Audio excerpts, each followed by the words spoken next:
the whole world has changed on its head, right? আমরা social মিডিয়াতে এখন এমন জিনিস দেখি, first of all social media এতটা অল পারভেসিভ এরকম ছিলই না 2012 সালে।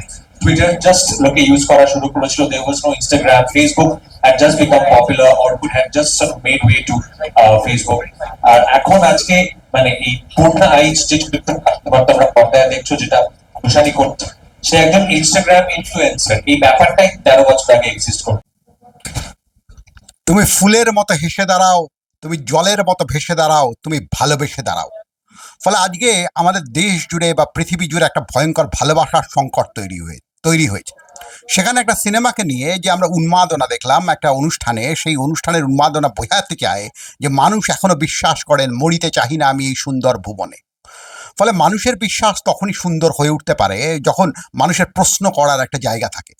তা যে অনুষ্ঠানটা আমরা দেখছিলাম, সেই অনুষ্ঠানে আমরা দেখলাম সাংবাদিকদের সঙ্গে কিন্তু সৃজিত মুখার্জি পরমব্রতদের এই স্কিল বিল সোসাইটি নিয়ে সেই অর্থে কথোপকথনের কোনো সুযোগ রাখা হয়নি। এটা আমাকে মানে খুব অবাক করলো। যেটা সিনেমা নিয়ে যখন আলোচনা হবে, একটা ভয়ঙ্কর বিষয় নিয়ে যখন আলোচনা হবে, তাহলে সেই আলোচনার ভেতর কিন্তু অবশ্যই প্রশ্নের অধিকার থাকবে, তর্কের অধিকার থাকবে। তর্ক ছাড়া কি আমরা এগোতে পারি? এখন এক সময় দেখতেন যে সত্যজিৎ রায় এবং মৃণাল সেনের মধ্যে তর্কযুদ্ধ হয়েছিল স্টেটসম্যান পত্রিকায়। ফলে তর্ক ছাড়া কিন্তু এগোনো যায় না। সব কিছু খুব সুন্দর হয়েছে, সব কিছু খুব ভালো হয়েছে, ওফ তুমি কি দারুণ করেছো, এই কথাগুলো বা সবসময় পিঠ চাপড়ে দেওয়ার ভাষা, এই ভাষার ভেতর দিয়ে কিন্তু শিল্প এগোয় না। শিল্প জটিল চোখে দেখতে চায়, টেঁড়া প্রশ্ন করতে চায় এবং গভীরে যেতে চায়। আশা করি আমার এই কথার সঙ্গে সৃজিত মুখার্জিও একমত হবেন। আপনি ঠিক ধরেছেন, আমরা কিল বিল সোসাইটি নিয়ে কথা বলছি। তা কিল বিল সোসাইটির গল্পটা এখন মোটামুটি অনেকেই আমরা জেনে গেছি যে অ্যাঞ্জেলিনা জোলি, যিনি কিনা বিখ্যাত একজন অভিনেত্রী হলিউডের, তিনি একসময় ভয়ঙ্কর ডিপ্রেশনের শিকার হয়ে গেছিলেন। সেই সময় তিনি একজন সুপারি কিলারকে হায়ার করেছিলেন। সৃজিত মুখার্জি সেই বিষয়টাকে ধরে কিল বিল সোসাইটি তৈরি করেছেন। এই যন্ত্রণা, এই ডিপ্রেশনের উৎসে তিনি যাওয়ার চেষ্টা করেছেন এবং তিনি বলছেন এটা তার সিক্ভেল। এখন প্রশ্নগুলো মানে এটা তার ওই ছবিটার সিকুয়েল, হেমলক সোসাইটির সিকুয়েল। এখন কতগুলো প্রশ্ন এর সামনে এসে যায়। অনেকের প্রশ্ন আসতেই পারে যে জলির এইভাবে মানে একজন সিরিয়াল কিলারকে ভাড়া করার বিষয়টাই কি আজকে আমাদের সমাজের সব থেকে বড় ক্রাইসিস? আমাদের সিনেমায় আমাদের মাটি কেন উপস্থিত থাকবে না? অর্থাৎ আমাদের সিনেমার মধ্যে আমাদের শেখর কেন উপস্থিত থাকবে না? এটা একটা বড় প্রশ্ন হিসেবে উঠে আসতে পারে। আমি একা সৃজিত মুখার্জিকে এর জন্য দায়ী করছি না, কিন্তু গত কয়েক বছরের কন্টেম্পোরারি বাংলা ছায়াছবি দেখুন, সেখানে দেখবেন না যে বাংলার রাজনীতির বড় বড় জায়গাগুলো কিন্তু খুব একটা উঠে এসছে এমন আপনি দেখবেন না।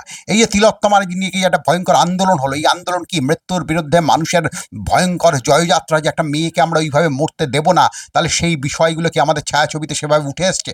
নন্দীগ্রাম কি আমাদের ছায়াছবিতে সেভাবে উঠে এসছে? 70 দশকের কিছু জায়গা উঠে এসছে, কিন্তু 70 দশকও কি আমাদের ছায়াছবিতে উঠে এসছে? নকশাল বাড়ি নিয়ে সেই অর্থে কোনো ভালো ছায়াছবি হয়েছে যেখানে একজন নকশালকে সঠিক অর্থে দেখা হবে? নকশাল মানেই সে শুধু মরে যাবে অথবা একটা দেবতা হয়ে থাকবে অথবা শুধুই ভিলেন হয়ে যাবে, এরকম ব্যাপার। এর বাইরেও যে একটা প্রকৃত অর্থে একটা আন্দোলনকে দেখা, তার সীমাবদ্ধতা এবং তার সম্ভাবনাগুলোকে দেখা, সেরকম কিন্তু সেই অর্থে ছায়াছবি তৈরি হয়নি। তাহলে কি বাংলা ছায়াছবির মধ্যে একটা অদ্ভুত সংকট তৈরি হয়েছে? আমরা কি আমাদের কন্টেম্পোরারি ক্রাইসিসগুলোকে আর ডেপিক্ট করতে পারছি না? তাই জন্যই আমাদের অনেক বেশি ইউরোপীয় ইনফ্লুয়েন্সের ওপর দাঁড়াতে হচ্ছে এবং কিছু নিউজের উপাদানকে ভিত্তি করে আমাদের ছবি তৈরি করতে হচ্ছে। এখন আপনি প্রশ্ন করতেই পারেন যে অ্যাঞ্জেলিনা জোলির যে জীবনের ঘটনা, এটার ওপর কি ছবি করা যায় না? আজকে তো বিশ্বায়নের যুগে ক্রাইসিসগুলো সমস্ত এক হয়ে যাচ্ছে।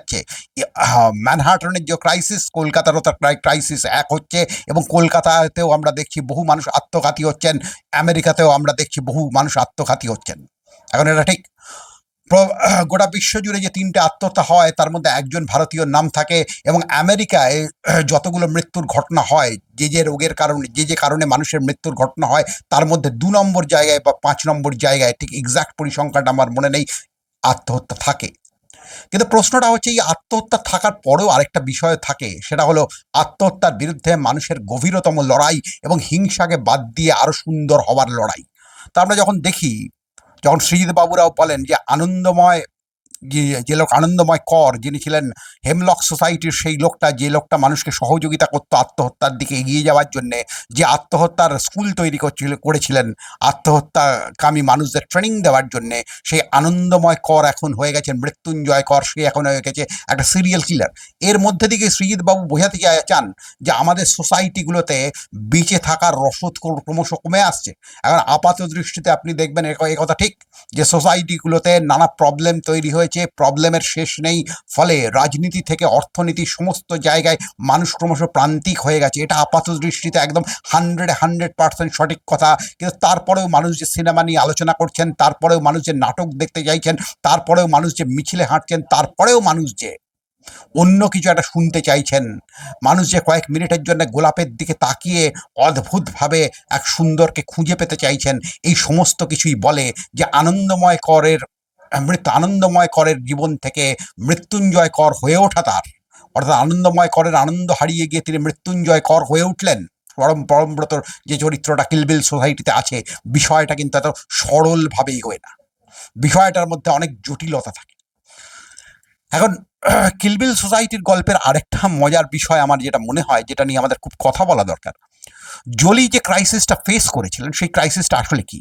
যে একজন মানুষ কনজিউমারিস্টিক সমাজে সাফল্যের শিখরে গেছেন, সাফল্যের শিখরে গিয়ে তিনি বুঝতে পারছেন যে এই সাফল্য তাকে কোনো ধরনের আনন্দ দিতে পারছে না, যেটা অনেকটা সত্যজিৎ রায়ের নায়কে চেষ্টা করেছিলেন, যে সাফল্যের শিখরে থাকার পরেও একটা মানুষ ভেতরে ভেতরে ক্রমশ পুড়ে যাচ্ছেন।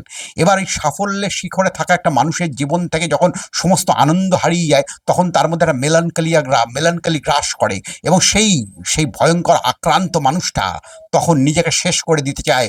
অর্থাৎ তার মধ্যেও একটা সিস্টেম সম্পর্কে বিদ্রোহ তৈরি হয়। সিস্টেম সম্পর্কে বিদ্রোহের উত্তর মানুষ আত্মহত্যার ভেতর দিয়ে খুঁজে নেওয়ার চেষ্টা করে। যেহেতু জলি আত্মহত্যা করতে পারছিলেন না, তাই জন্য তিনি একজন সুপারি কিলারকে হায়ার করেন। অনেকদিন আগে আলবেয়ার কামু খুব ভালো বলেছিলেন যে একটা মাত্র দার্শনিক সমস্যা আছে পৃথিবীতে, যে সমস্যার উত্তর এখনো খুঁজে পাওয়া যায়নি, সেই সমস্যার নাম হচ্ছে আত্মহত্যা। তাহলে জলির জীবনেও কিন্তু সেরকম একটা দার্শনিক সমস্যা ভয়ঙ্করভাবে এসে গেছিল। তিনি তার এই চারদিকে সাফল্য বা জীবনের কোনো মিনিং খুঁজে পাচ্ছিলেন।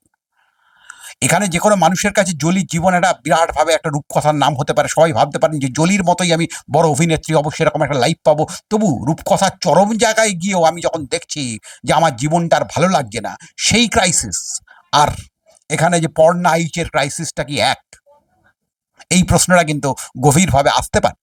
পর্ণা আইচের ক্রাইসিসটা কি, আমরা এক কথায় যদি হেমলক সোসাইটির গল্প কিলবিল সোসাইটির গল্পের দিকে যাই, তাহলে পর্ণা আইচের ক্রাইসিসটা কি? পর্ণা আইচের ক্রাইসিসটা হচ্ছে তার কিছু ইন্টিমেট ভিডিও সোশ্যাল মাধ্যমে ভয়ঙ্করভাবে শেয়ার্ড হয়ে যায়।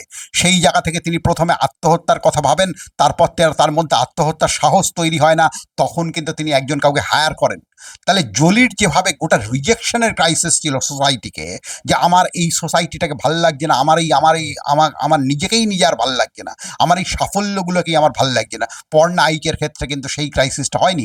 পর্ণা আইচের ক্রাইসিসটা কি, তিনি কোনো কিছুর দ্বারা ভিকটিম হয়ে গেছেন, ফলে এই ভিকটিম হয়ে গেছেন যেহেতু একটা ঘটনার দ্বারা, সেই ঘটনা থেকে তিনি মুক্তি পেতে চাইছেন, এবং মুক্তি পাওয়ার সহজ পথ হিসেবে তার কাছে চলে আসছে আত্মহত্যার বিষয়টা।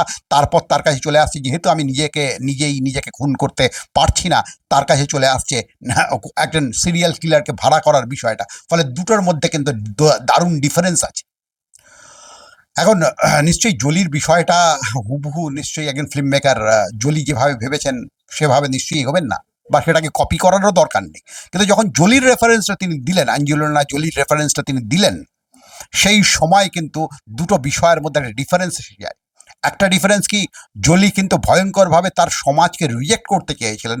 পর্ণা আইচের মধ্যে কিন্তু রিজেকশন তার সমাজের প্রতি সেই অর্থে কম, আরও বেশি যে তিনি ফেঁসে গেছেন। ফলে এই ফেঁসে যাওয়া কন্ডিশন থেকে বেরোনোর জন্য তিনি মৃত্যুকে খুঁজতে চাইছেন, অর্থাৎ তিনি আসলে জীবনকেই খুঁজতে চাইছেন। একটা লোক যখন ফেঁসে যাওয়া কন্ডিশনে চলে যায়, তখন সেই যখন মৃত্যুর কথা ভাবে যে এখান থেকে বেরোনোর আর আমার কোনো উপায় নেই, আমার কাছে মৃত্যুটাই শেষ কথা, তখন কিন্তু সে আসলে জীবনকেই খুঁজতে চায়, যে কোনোভাবে যেন আর একটা কিছু ঘটনা ঘটে যেখান দিয়ে আমি জীবনকে খুঁজে পাবো। ফলে যে ক্রাইসিসকে সৃজিত মুখার্জি ধরার চেষ্টা করছেন, সেই ক্রাইসিসটা কিন্তু আদতে ভারতের ক্রাইসিস নয়। ভারতে আমরা একটা জীবনকেই খোঁজার চেষ্টা করি, তাই অপু কখনোই সর্বজয়ার মৃত্যুটা মেনে নিতে পারেন। এই ভারতীয় ক্রাইসিসটা নিয়ে এই আলোচনায় অবশ্যই আমরা আলোচনা করব, কিন্তু তার আগে আরেকটা কথাই যাই। যেভাবে তিনি বলছেন যে হেমলক সোসাইটি 2012 সালে যে ছবিটা রিলিজ করেছিল, সেই হেমলক সোসাইটির সিক্যুয়াল হলো কিল বিল সোসাইটি। এখন হেমলক সোসাইটির ক্ষেত্রে ওই একই বিষয়টা প্রযোজ্য। হেমলক সোসাইটির কি আমরা দেখি যে একটা আত্মহত্যা স্কুল পরমব্রত চট্টোপাধ্যায় চালান, সেখানেও একজন কনফিউজ নারী চলে আসেন। সেই কনফিউজ নারী হলেন, সেখানে একজন কনফিউজ নারী চলে আসেন, সেই কোয়েল মল্লিক, যার জীবনকে আর ভালো লাগছে না। এরপরে আস্তে আস্তে মৃত্যুর শেখার ভেতর দিয়ে কোয়েল মল্লিক যেন জীবনে ফিরে আসতে চান। অর্থাৎ পুরো বিষয়টার মধ্যে আমরা যেন একটা একটা অদ্ভুত A² + 2AB + B² গল্প পাই। কোয়েল মল্লিকের কেন জীবনকে ভালো লাগছে না, তারও কিন্তু যথাযথ ব্যাখ্যার কথা বলছি না, যথাযথ উপস্থাপন হয়তো সিনেমাটায় ছিল না। ফলে যেন একটা ধারণাকে আমরা, মানে চিজ অ্যান্ড রান গল্পের মতো একটা সংবাদ থেকে আমি একটা ধারণা নিয়েছি, সেই ধারণাটাকে এবার আমি আমার মতো করে পুট করার চেষ্টা করছি। কিন্তু আমি আমার মতো করে ধারণা পুট করার চেষ্টা করছি, আর জীবনের যে ধারণা যেখান থেকে সংবাদের তৈরি হয়, দুটোর মধ্যে কিন্তু একটা বিরাট তফাৎ আছে। ফলে জীবনের ধারণাটাকে কিন্তু ওই গল্পের মধ্যে আমরা পাচ্ছি না, উল্টে আমরা A² + 2AB + B² মতো একটা অবস্থান পাচ্ছি, যেখানে আমার মনে হচ্ছে যেন আমাদের অ্যাজিউম করে নিতে হবে ওই মেয়েটা খুব ক্রাইসিস আছে, আমাদের অ্যাজিউম করে নিতে হবে ওখানে একটা আত্মহত্যা স্কুল তৈরি হয়েছে, যে আত্মহত্যা স্কুলে মেয়েটা যাবে এবং মেয়েটা কখনোই মরবে না, মেয়েটা কিন্তু জীবনে ফিরে আসবে। এই যে টোটাল ব্যাপারটার মধ্যেই যে সেই অর্থে কোনো, যেটাকে আমরা বলি যে কোনো টুইস্ট অ্যান্ড টার্ন, জীবনের যে অদ্ভুত অজ্ঞেয়তা থাকে, যে একটু পরের মুহূর্তে কি হবে আমরা জানি না, এই যে সাডেন বিষয়গুলো জীবনের সঙ্গে লুকিয়ে থাকে, সেই বিষয়টাই কিন্তু এই ছবিটার মধ্যে পাওয়া যায়নি। পাওয়ার কথাও না, এই কারণে যে আমেরিকান সোসাইটির যে ক্রাইসিসের জায়গা থেকে হেমলক সোসাইটি তৈরি হয়েছিল 1980 সালে, যে হেমলক সোসাইটির প্রায় 46,000 সদস্য ছিল, এবং যে হেমলক সোসাইটি বলেছিল যে গুড লাইফ অ্যান্ড গুড ডেথের কথা, সেই ক্রাইসিস তো ভারতীয় সমাজের সেই অর্থে ক্রাইসিস নয়। ভারতীয় সমাজ এখনো রুটি কাপড়া মাকান এবং একটু সুন্দর জীবন চায়।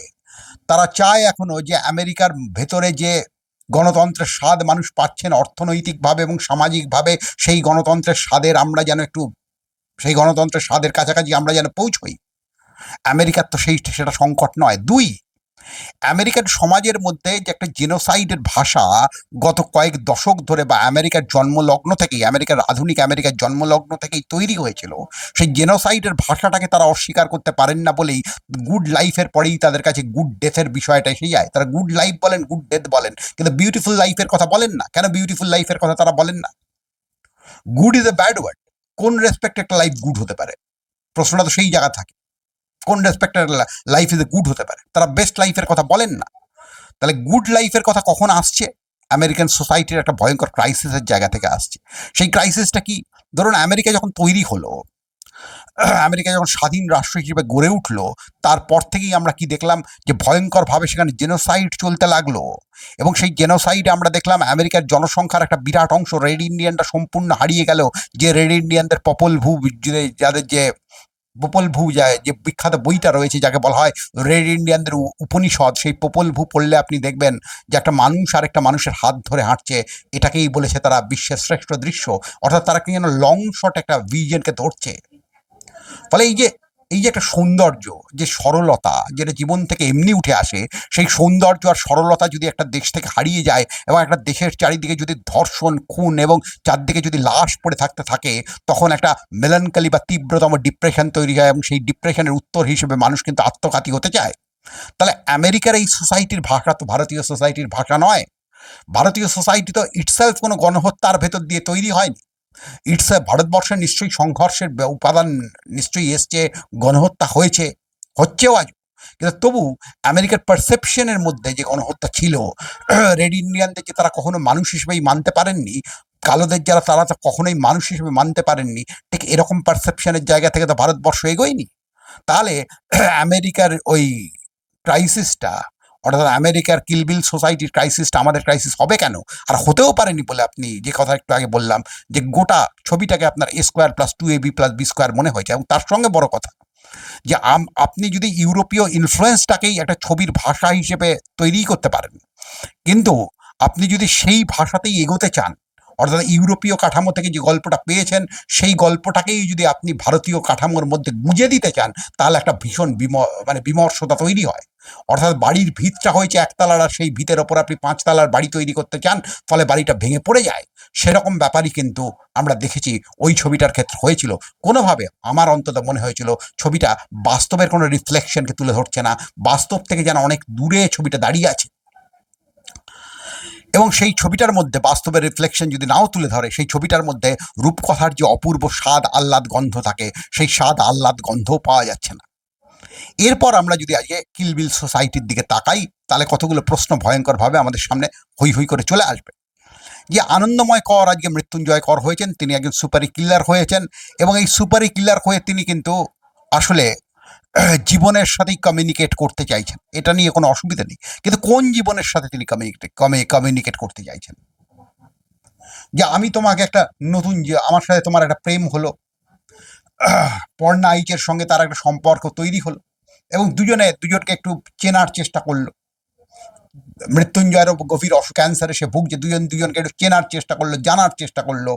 তারপর তারা একটা সময় মৃত্যু ভালো নয় এই উপলব্ধিতেও ধরুন পৌঁছলো। কিন্তু এই প্রত্যেকটা বিষয়ের মধ্যে আপনি দেখবেন একটা বাইবেলের গল্পের মতো বিষয় চলে আসছে, যেটা হবে আপনিও জানেন। তাদের মধ্যে প্রেম হবে, তারা তারা তারা একটু সুন্দর সম্পর্কে যাবে, এবং একটা সময় মৃত্যুকে তারা অস্বীকার করে যাবে। মানে পুরো ব্যাপারটাই যেন একটা বাইবেলের হোলিস্টিক গল্পের মতো দাঁড়িয়ে যাচ্ছে। কিন্তু সিনেমা মানে তো বাইবেলের হোলিস্টিক গল্প নয়। সিনেমার প্রতিটা পরদেই কিন্তু একটা অনির্বাচনীয় কোনো বিষয় থাকবে, একটা অদ্ভুত এমন একটা বিষয় থাকবে, সেই মোনালিসার হাসির মতো, যাকে আপনি ঠিক অনুবাদ করতে চাইলেও অনুবাদ করতে পারবেন না। সেই অনুবাদহীন জায়গাটা, যেটাকে অনুবাদ করা যায় না, অথচ আমাদের মনে সেটা বাজিতে থাকে। যেমন ঋত্বিক ঘটকের ছায়াছবির সেই বিখ্যাত ডায়লগটা, দাদা আমি বাঁচতে চেয়েছিলাম, এটা আমাদের মনের মধ্যে বাঁচতে থাকে। যেমন হীরক রাজার দেশের সেই বিখ্যাত ডায়লগটা, বা গুপি বাঘার সেই বিখ্যাত গানটা, যে ওরে হল্লা রাজার সেনা, তোরা যুদ্ধ করে করবি কি তা বল। আস্তে আস্তে আকাশ থেকে একের পর এক খাবার নেমে আসছে, এবং বুভুক্ষ সেনা সেই খাবার খেতে চাইছে। এর মধ্যে দিয়ে কিন্তু একটা অনির্বচনীয় জগতের সামনে আপনি দাঁড়ান, যেটাকে ঠিক ব্যাখ্যা করা যায় না। একটা অদ্ভুত সৌন্দর্য বোধ আপনার কাছে নিয়ে যায়। সেটা ঠিক A²+2AB+B² গল্প হয় না। সেই বিষয়টা বোধ হয় হেমলক সোসাইটি এবং কিল বিল সোসাইটিতে সম্পূর্ণ মিসিং।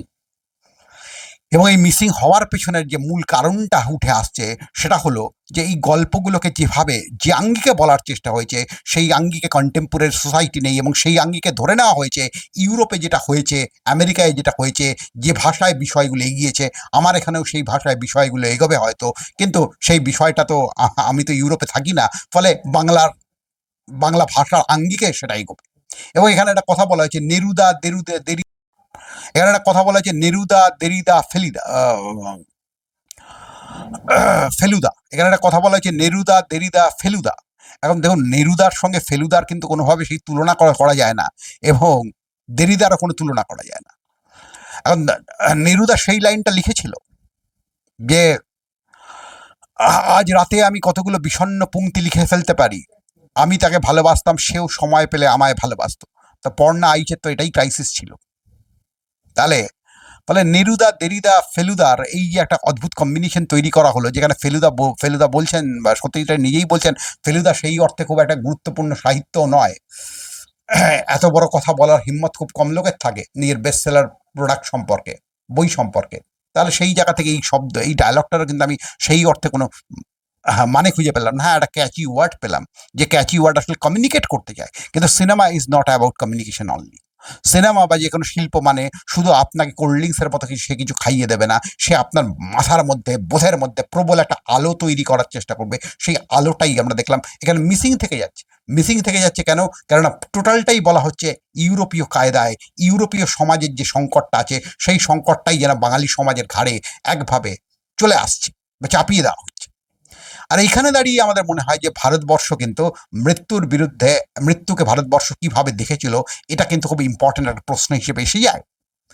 যে মৃত্যুকে ভারতবর্ষ কিভাবে দেখেছে এবং এশিয়া কিভাবে দেখেছে, এ নিয়ে আকিরা কুরোসাওয়ার সেই বিখ্যাত ছবি ড্রিমস, যেখানে আমরা দেখি যে একটা গ্রামে একটা ছেলে গেছে, সেই ছেলেটা গিয়ে দেখছে গ্রামে চারদিকে একটা বিরাট উৎসব চলছে, কিছু মানুষ ঢাক ঢোল পেটাতে একটা লোককে নিয়ে যাচ্ছে, ডেড বডিকে নিয়ে যাচ্ছে। সেই ছেলেটার খুব রাগ হচ্ছে, গ্রামের মানুষদের ওপর সে খোঁচে গিয়ে বলছে যে এরা অসভ্য, এরা অশিক্ষিত বলে একজন মৃতদেহর সঙ্গে নাচতে যাচ্ছে। সেই সময় কিন্তু সেই ছেলেটা প্রশ্ন রাখে গ্রামের লোকেদের উদ্দেশ্যে, দ্য ড্রিমসের সেই ছেলেটা, সে বলে তোমরা এই অসভ্যতা করছো কেন, একটা মৃত্যু তো একটা শোকের ঘটনা। তখন তারা বলছেন, গ্রামের লোক বলছেন, না আমাদের গ্রামে মৃত্যু কোনো শোকের ঘটনা নয়, আমাদের এখানে জেনারেলি 90 বছরের আগে কেউ মারা যায় না। একটা মানুষ জীবনে আসেন, তিনি পূর্ণাঙ্গভাবে মানুষ হিসেবে তার যা যা কাজ করার দরকার, বাবা হওয়া দরকার, আরও যে যে কাজ করার দরকার মানুষ হিসেবে, বৃদ্ধ হওয়া দরকার, সেই সমস্ত কাজগুলোকে সুনিপুণভাবে তিনি পারফর্ম করেন। তারপর তিনি কিন্তু জীবন থেকে চলে যান। অর্থাৎ জীবনের সঙ্গে মৃত্যুর একটা সম্পর্ক তৈরি হয়। এই যে আবিষ্কারের বোধ, যে মৃত্যু মানে কোনো চিজ অ্যান্ড রানের গল্প নয়, চিজ অ্যান্ড রানের বাইরেও জীবনের সঙ্গে যে মৃত্যুর যে একটা অদ্ভুত সম্পর্ক থাকে, জীবনের যে অন্তিম পরিণতির জায়গা হচ্ছে মৃত্যু। এবং আমি যখন মারা যাচ্ছি, আমার তখন যেন গোটা জীবনটাই যাতে করে আমার সুখের ভেতর দিয়ে আমি অতিবাহিত করতে পারি, সেটা এনশিওর করার পরেই আমি মারা যাচ্ছি। এটা খুব ইম্পর্টেন্ট জায়গা। সেই ফিলসফিটা কিন্তু উঠে আসছে। ফলে ভারত বা এশিয়া মৃত্যুকে অন্যভাবে দেখেছে। ভারত বা এশিয়া মৃত্যুকে কোনো সিরিয়াল কিলারের চোখ দিয়ে দেখেনি, যে একটা সিরিয়াল কিলার এলো, দুম করে ফাটাস করে গুলি চালিয়ে দিল, একটা লোক মরে গেল। উল্টে ভারত বা এশিয়া মৃত্যুকে কিভাবে দেখেছে, রবি ঠাকুরের সেই গান বলছে, জীবনও যখন শুকায় যায় করুণা ধারায় এসো। অর্থাৎ জীবনের চরমতম কাজগুলো, জীবনের চরমতম প্রাপ্তিগুলো পাওয়ার পর তোমায় করুণা ধারায় যেতে হবে। ফলে জীবনকে তুমি সুন্দরভাবে এগিয়ে নিয়ে চলো। মরিতে চাহি না আমি এই সুন্দর ভুবনে। তাই জন্য আপনারা দেখবেন যে অপুর ক্ষেত্রেও কিন্তু সর্বজয়া বা দুর্গার যখন মৃত্যুটা আমরা দেখছি, তখন আমাদের মনে হচ্ছে যেন দূর থেকে একটা সিরিয়াল কিলার এসে দুর্গাকে টেনে নিয়ে গেল, সর্বজয়াকে টেনে নিয়ে গেল। আমরাও মানতে পারছি না, অপুর থেকে বেশি অপুর দর্শকরা মানতে পারছে না যে সর্বজয়ার এই মৃত্যু আমরা মেনে নিতে পারি না। এর ভেতর দিয়ে কিন্তু মৃত্যুর বিরুদ্ধে একটা প্রতিরোধের গল্প উঠে আসছে। মৃত্যুর বিরুদ্ধে একটা আর্থসামাজিক বঞ্চনার যে ফসল হচ্ছে অপু বা সর্বজয়া বা দুর্গার মৃত্যু, সেই বোধের দিকে আমাদের পরিচালক ঠেলে দিচ্ছেন।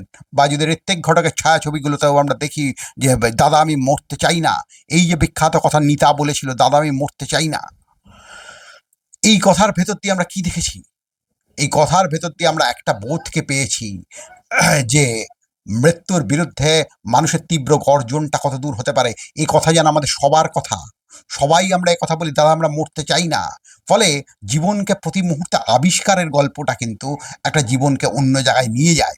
সেই আবিষ্কারের গল্পটা ছাড়া কি আমরা জীবনকে দেখতে পারি? ভারতবর্ষ কিন্তু মৃত্যুকে এইভাবে চ্যালেঞ্জ করে, সে জীবনকে আবিষ্কার করতে চায়। তাই জন্য দেখবেন মুঘল আমলে এটা নিয়ে একটা গবেষণা হওয়া উচিত। মুঘলদের বিভিন্ন কবরখানায়, মুঘল বাদশাহদের বিভিন্ন কবরখানাগুলো দেখবেন সুন্দর ফুলের বাগান দিয়ে ঘেরা। তার মানে কি বোঝায়? একটা মৃতদেহকে সেলিব্রেট করছে নতুন জীবন, এটাই তো বোঝায়। ফুল মানে তো নতুন, প্রতিদিন সে ফুটে ওঠে। অর্থাৎ মৃত্যু পেরিয়ে জীবনকে মানুষ খুঁজে যায়, অর্থাৎ তার সিরিয়াল কিলারের দরকার হয় না। সুতরাং ভারতবর্ষ এইভাবে কন্টাক্ট সিরিয়াল কিলারকে দিয়ে আমাকে তুমি মেরে দাও, তার ফলে আমার ডিপ্রেশন সম্পূর্ণ বদলে যাবে, বা তোমার সঙ্গে আমার একটা সম্পর্ক তৈরি হয়ে যাবে, সেখান থেকে আমার ডিপ্রেশন সম্পূর্ণ বদলে যাবে, এইভাবে কিন্তু ভারতবর্ষ বিষয়টা দেখে না। ভারতবর্ষ অনেক বেশি বিষয়টা দেখে যে তোমার সাথে আমার সংযোগের ফলেও আমার ডিপ্রেশন কমে যেতে পারে, কিন্তু আমার ডিপ্রেশনের মূল উৎসগুলো যদি আর্থসামাজিক হয়, তাহলে তোমার আমার শুধু সম্পর্ক নয়, ব্যবস্থার মধ্যেও পরিবর্তন আসতে হবে। এবং আমাদের কাজ হচ্ছে সেই ব্যবস্থার মধ্যে পরিবর্তনগুলো আনা। এটা কোনো অ্যাক্টিভিজমের কথা বলছি না, যে সিরিয়াল কিলারের সাথে পর নায়িকের বন্ধুত্ব হলো মানে পরের দিন তারা লাল পতাকা নিয়ে হাঁটতে শুরু করে দিলেন, বিষয়টা একদম তা নয়। বিষয়টা অনেক বেশি হচ্ছে যে তারা অন্তত বুঝতে চেষ্টা করলেন যে ভয়ঙ্করতম কোথায় আর্থসামাজিক ব্যবস্থা আমাদের পিন মেরে রেখেছে, তার জন্য আমাদের এই অবস্থা তৈরি হয়েছে। সেই আনফোল্ডনেসটা কিন্তু আমরা দেখেছি ঋত্বিকের ছায়াছবিতে, সেই আনফোল্ডনেসটা আমরা দেখেছি ভয়ঙ্করভাবে ভারতবর্ষের বিভিন্ন গল্পে, রবীন্দ্রনাথের গল্পে সেই আনফোল্ডনেসটা আমরা দেখেছি ভয়ঙ্করভাবে সত্যজিতের ছায়াছবিতে। আমরা তপন সেনার গল্প হলেও সত্যির মতো ছায়াছবিতে আমরা এই পূর্ণ উন্মোচনের বিষয়টা দেখেছি, যে জীবন তো আরও সুন্দর হয়ে উঠতে পারে, সামান্য কিছু পরিবর্তনগুলো আনা দরকার। তাহলে এই পরিবর্তনগুলো কে আনবে? ভৃত্য মানে কে? হ্যাঁ, জনগণের যে পরিবারের ভৃত্য মানে কে? যদি ভারতবর্ষটা পরিবার হয়, তার ভৃত্য মানে কি? তার ভৃত্য হচ্ছে রাষ্ট্র। রাষ্ট্রকে আমরা ট্যাক্স দিই বলে রাষ্ট্র চলে, রাষ্ট্রের নিজের কোনো টাকা হয় না। তাই জন্য গভর্নমেন্টের বারবার বলেন, নেহেরুও বারবার বলতেন যে সরকার হচ্ছে জনগণের সেবক, জনগণের চাকর, এক অর্থে পাবলিক সার্ভেন্ট।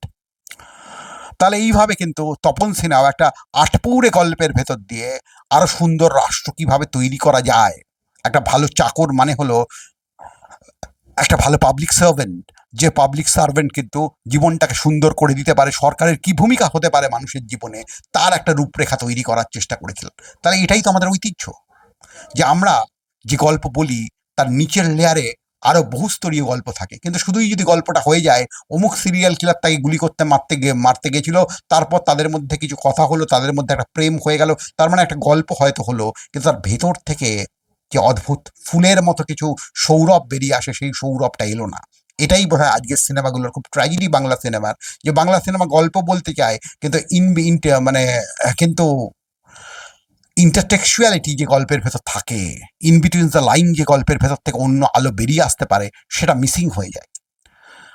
এরপরেও আরো একটা বিরাট জায়গায় আসি, সেটা হচ্ছে যে নিউ কনজিউমারিজমের একটা ভয়ঙ্কর ভাষা আজকে আমাদের চারপাশকে ঘিরে ধরছে। সেই নিউ কনজিউমারিজমের ভাষায় আমরা দেখছি যে সমস্ত লোকজনই যেন বিশ্বাসী হয়ে উঠছে। আমি অমুক ব্র্যান্ডের জিনিস কিনি, সুতরাং আমি তার প্রতি বিশ্বাসী। আমি অমুক অমুক পলিটিক্যাল পার্টিকে সমর্থন করি, সুতরাং আমি তার প্রতি বিশ্বাসী। এই যে প্রবলভাবে বিশ্বাসী হয়ে ওঠা, সেখানে যে অবিশ্বাসের কোনো জায়গা নেই, এটা তৈরি করে দেওয়া হচ্ছে। ফলে একটা প্রশ্ন এবং উত্তরের সংস্কৃতি, একটা বিতর্কের সংস্কৃতি, যার ভেতর দিয়ে সত্যিই পরিবর্তন আসে সমাজে, সেটা নিয়ে কিন্তু কথা হচ্ছে না। মৃণাল সেন বনাম সত্যজিৎ রায়ের যে পত্রযুদ্ধ স্টেটসম্যানে হয়েছিল, সেই পত্রযুদ্ধের ভেতর দিয়ে কিন্তু সিনেমার ভাষাটা কি, কোন দিকে সিনেমা এগোনো উচিত, তার চেয়েও গুরুত্বপূর্ণ হিসেবে একটা বিষয় উঠে এসেছিল, যে দুই পরিচালক কি ডিফারেন্ট দৃষ্টিভঙ্গিতে পৃথিবীকে দেখেন এবং তাদের মধ্যে আন্তঃ রিলেশনটা কিভাবে তৈরি হয়।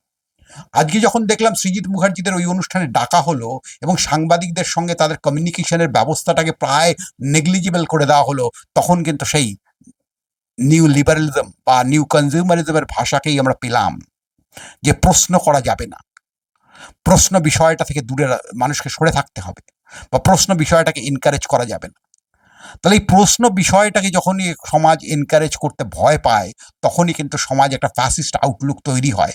এবং সেই সমাজেই আমরা দেখি, যে সমাজে শুধু আনুগত্য থাকে, সেই সমাজেই আমরা শুধু ব্র্যান্ড নেম থাকে, সেই সমাজেই আমরা দেখি যে ব্র্যান্ড নেমের তলায় ব্র্যান্ড নেম আমাদের কি দিচ্ছে, সেগুলোকে আমরা দাঁড়িপাল্লায় ওজন করতে ভুলে যাই।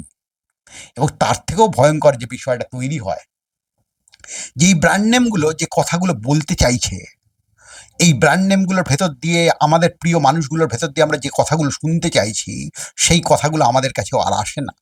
অর্থাৎ আপনি আপনার কথা বলার জন্য একটা মঞ্চ তৈরি করলেন, আপনি আপনার ফেভারিট বক্তাকেও সেই মঞ্চে নিয়ে এলেন, কিন্তু দেখা গেল অনুষ্ঠান শেষে আপনার কথাটাই সম্পূর্ণ হারিয়ে গেল। আজকে বাংলা সিনেমাতে আমরা তাই দেখছি, সাধারণ খেটে খাওয়া মানুষের জীবনের সমস্ত কথা বাংলা ছবি থেকে, বাংলা সংস্কৃতি থেকে, প্রাতিষ্ঠানিক সংস্কৃতি থেকে প্রায় হারিয়ে দেওয়া হয়েছে। ফলে বাংলা তাহলে তাহলে আমরা কি দেখছি, চারপাশে তো সিরিয়াল কিলার। আপনি আপনার পাড়ায় কখনো সিরিয়াল কিলার দেখেননি, কিন্তু বাংলা ছবি জুড়ে শুধুই সিরিয়াল কিলারের মানে ছড়াছড়ি, শুধুই ক্রাইম থ্রিলার ছড়াছড়ি। অর্থাৎ শেয়ার বাজারের গ্রাফের মতো আপনার জীবন হয়ে গেছে। শেয়ার বাজারের গ্রাফ উঠলে আপনি উঠছেন, শেয়ার বাজারের গ্রাফ পড়ে গেলে আপনি পড়ে যাচ্ছেন। বিষয়টা তো এমন হওয়ার কথা ছিল না। ক্রাইম থ্রিলারগুলোও তো অনেকটা শেয়ার বাজারের গ্রাফের মতো হয়ে গেছে। এই সময় ক্রাইমটা ভয়ঙ্করভাবে উঠছে, টুইস্ট কাহানি নেমে আসছে, ওই সময় টুইস্টটা পড়ে যাচ্ছে, আবার গ্রাফ উঠছে, ডিটেকটিভ চেজ করছে। ফলে আপনার জীবনটা তো শুধু একটা চেজ অ্যান্ড রানের গল্প নয়, আপনার জীবনটা তো পল্লবিত হয়ে সৌন্দর্যে খোঁজার গল্প। সেই নজরুল অনেকদিন আগে বলেছিল না, তার সন্তানের মৃত্যুর দুঃখ তিনি ভুলে গেছিলেন হাসনুহানা ফুলের ফুটে ওঠা দেখে। তাহলে এই যে একটা মহত্তম উপলব্ধি, যে উপলব্ধিগুলোর ভেতর দিয়ে বাংলা ছায়াছবি চিরকাল গেছিল, তার জন্য তাকে ইউরোপের দিকে তাকাতে হয়নি। এটা আমরা ভুল বলি যে সত্যজিৎ রায় ইউরোপীয় ইনফ্লুয়েন্সে ছবি বানাতেন, কয়টা সম্পূর্ণ ভুল কথা। আমরা বরং এটা বলতে পারি যে সত্যজিৎ রায়ের জীবনে ইউরোপের কিছু চিন্তা পদ্ধতি তাকে আকর্ষিত করত, কিন্তু সেই চিন্তা পদ্ধতির তিনি বাংলা বঙ্গ অনুবাদ করতেন না। সেই চিন্তা পদ্ধতির সঙ্গে ভারতবর্ষের চিন্তা পদ্ধতির একটা সাঁকো তিনি খোঁজার চেষ্টা করতেন। এটাকে ইউরোপীয় ইনফ্লুয়েন্সের ছবি বানানো বলে না। যে আপনার একটা কোনো পাবলো নেরুদার কোনো একটা কবিতার লাইন আমার খুব ভালো লেগেছে, যে ফুলগুলো তুমি ছিঁড়ে ফেলতেই পারো কিন্তু বসন্তের সমাগমকে তুমি আটকাতে পারবে না। এই লাইনের সঙ্গে পাশাপাশি আমি জীবনানন্দের একটা লাইনকে খুঁজে পেয়েছি। এই দুটো লাইনের মধ্যে যে একটা সম্পর্ক তৈরি হতে পারে, এই সম্পর্কের কথা সত্যজিৎ রায় বলতেন এবং বাংলা ভাষাতেই বলতেন। কিন্তু আমরা দেখছি আজকে চারদিকে যে ছায়াছবি হচ্ছে, সেই ছায়াছবিতে আমরা দেখছি যে পুরনো ঘটনাকে, ইউরোপের কোনো ঘটনাকে টেনে নিয়ে এসে বাংলার মাটিতে পুঁতে দেওয়া হচ্ছে। কিন্তু এই ইউরোপের কোনো ঘটনার ইনফ্লুয়েন্সে আমরা এতটাই আকর্ষিত হয়ে যাচ্ছি যে আমাদের চারপাশের কন্টেম্পোরারি ক্রাইসিসগুলো আর উঠে আসছে না। এবং তার সঙ্গে সঙ্গে আরেকটা বিষয় উঠে আসছে, যেরকম মানে ভাবার বিষয়, সেটা হলো ইউরোপের যে গল্পটাকে আমরা টেনে আনছি, সেই গল্পটারও যে অনেকগুলো টুইস্ট অ্যান্ড টার্ন আছে, সেই গল্পটার ভেতরেও যে সমাজ ব্যবস্থাকে উন্মোচন করার ভয়ঙ্কর ভয়ঙ্কর জায়গা রয়েছে, সেটা আর থাকছে না, শুধু একটা মেয়ার গল্প হিসেবে থেকে যাচ্ছে। যে অমুক ঘটনা ঘটলো, নায়ক এলো, আস্তে আস্তে তাদের মধ্যে প্রেম হলো, তারা এবার হয়তো পুরোনো ডিপ্রেশনকে ভুলে নতুন ডিপ্রেশনের দিকে এগোনোর চেষ্টা করলো। গল্প তো শুধু এইটুকু জায়গায় আবদ্ধ থাকে না। আখতারুজ্জামান ইলিয়াস বলেছিলেন, একজন গল্পকারের দায় হলো যে গোপন চেনগুলো দিয়ে মানুষকে আবদ্ধ করে রাখে সাম্রাজ্যবাদ, সেই চেনগুলোকে উন্মোচন করা। আমরা অন্তত কিলবিল সোসাইটি এবং হেমলক সোসাইটিতে সেই গোপন চেনগুলোর সন্ধান পাইনি, এটুকুই বলতে পারি। ঠিক আছে, এই অবধি বলেই আজকে শেষ করছি। কথামুখ হই হই করে সাবস্ক্রাইব করুন, কথামুখের পাশে দাঁড়ান, কথামুখের দিকে ভালোবাসার হাত বাড়িয়ে দিন। ফলে আবার দেখা হচ্ছে।